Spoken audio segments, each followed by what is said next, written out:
Noël est passé, tu te dis, vas-y, on va pas trop entendre de mauvaises nouvelles. Eh bien si, il y en a pas mal, et il y en aura pas mal dans cette vidéo. Donc sans plus tarder, let's go pour les news.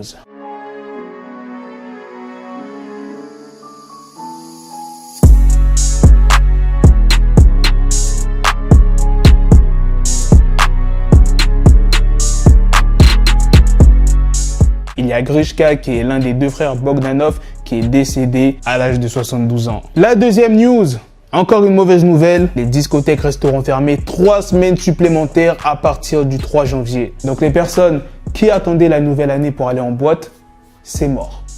Si vous avez des potes comme ça, prévenez-les. La prochaine news est sur un boxeur qui a été victime d'une fusillade. Je vais tout vous expliquer. Cette histoire-là, elle est vraiment triste à mort. Le boxeur en question est Danny Kelly Jr. C'est un boxeur professionnel dans le Maryland. Il comptabilisait un total de 14 combats pro pour un bilan de 10 victoires, 9 par KO et 3 défaites et un nul. Et il a été tué par balle, il avait que 30 ans. Et en plus de ça, il était père de famille. Il a été tué depuis un véhicule. Et vous savez c'est quoi le pire?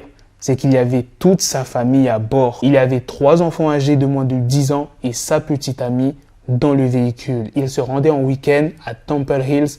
Les gars, ça s'est passé le vendredi 24 décembre, la veille de Noël. Il y a pas mal de détails concernant le drame. Il y a un SUV qui se serait approché de son véhicule et un individu a ouvert le feu. Le chef de la division criminelle de la police du comté de Prince George s'est exprimé. C'est une terrible perte pour la famille de Monsieur Kelly et ses amis. Il n'est pas à la maison avec ceux qui l'aiment pour Noël. Eux qui, dorénavant, pleureront sa mort plutôt que de célébrer cette fête. Les policiers n'ont pas énormément d'informations. Ils proposent une récompense pour encourager des témoins à parler. Une somme de 25 000 $ est mise à disposition. Ils disent la route Saint-Barnabas est très fréquentée. Si un conducteur a vu quelque chose là-bas à Noël ou pourrait avoir une information qui pourrait nous aider, appelez-nous. Vous pourrez rester anonyme. Lors d'un entretien avec Billboard, Rick Ross a parlé de sa relation avec Meek Mill. J'ai le sentiment que nous sommes tous les deux des hustlers. Il y a une chose dans la vie.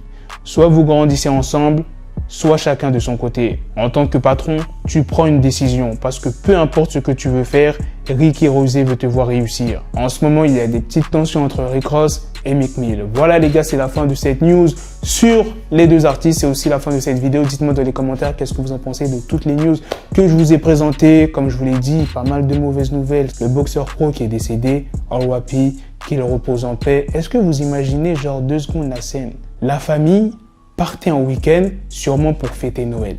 Ça s'est passé le 24 décembre. Un SUV a surgi et a tiré sur le boxeur. Comme je vous l'ai dit, il y avait 3 enfants dans le véhicule, âgés de moins de 10 ans, ainsi que la femme à côté.